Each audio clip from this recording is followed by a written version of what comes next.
When I was introduced to doTERRA, I was in the midst of trying to keep my yoga studio afloat.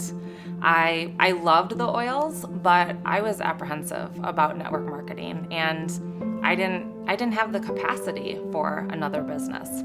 But my upline really believed in me, and she never pushed me, but I watched her business thriving, and it was just from that inspiration that I eventually leaned into the business opportunity. And it was really from a place of desiring freedom. I wanted to be free from any limitations that were keeping me from being my most generous, whole, kind, loving self. So about a year after we hit silver, I became a mom for the first time. And leading up to our daughter Poppy's birth, I just had worked really hard. I just worked really intentionally to plant some seeds and really just to gather some momentum so that I could peel back a bit after she was born. We had a really beautiful home birth, and Poppy was perfectly healthy when she was born. We were so grateful for our doTERRA income, and Marty was able to be home with us for the first 3 weeks. Then the unexpected happened, and on the evening of Halloween, we found ourselves in the ER with Poppy. She was just 6 months old, and we were flown to Salt Lake City, where we learned quickly that she had a ruptured brain aneurysm.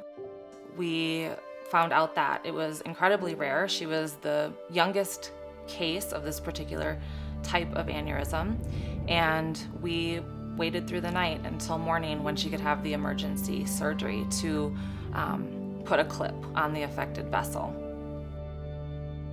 We were in the hospital for 3 weeks while Poppy recovered, and my husband never had to leave our side the whole time that we were there.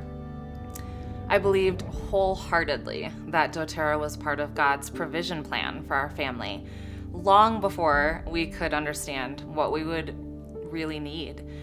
And at the time, I was barely just discovering how true that was.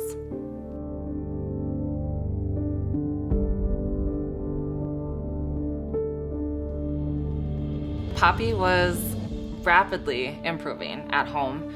But the day after Christmas, we found ourselves back in the ER and back on a flight to Salt Lake City, where we learned that Poppy had experienced a second ruptured brain aneurysm, which shocked everyone. It had developed quickly, and it was unheard of.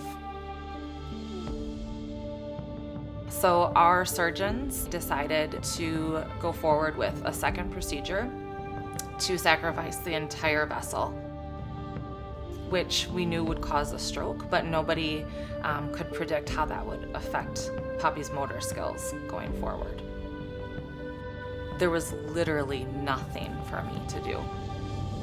We had no choice but to surrender. We were not in control, and so our faith was everything. I mean, they thought she could maybe never walk or talk. So it was a total miracle after miracle. She was moving all of her limbs within a day. Yeah, during this time, something shifted with our doTERRA team, and we hit gold while we were in the hospital while Poppy was still recovering. I struggled a lot in my business up until that point, just trying to figure out what I offered my team, what I really had to bring to the table for them. And I had this opportunity leading up to that time to decide to show up for them and to serve them and to love them and support them. And it was amazing because then there we were in the hospital and they totally showed up for us. In my yoga classes, I have always taught that expectation keeps the lid on possibility.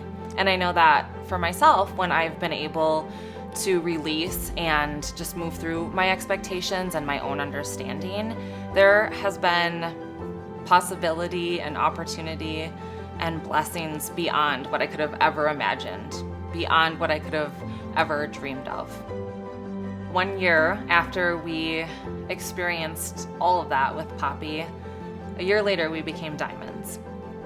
And we have certainly faced a lot of unknowns. We've dealt with a lot of fear, a lot of anxiety about our daughter's health. And there is absolutely no way I could have turned Poppy's care over to someone else. There's no way I could have returned to work outside of our home, and by the mercy and grace of God, I didn't have to.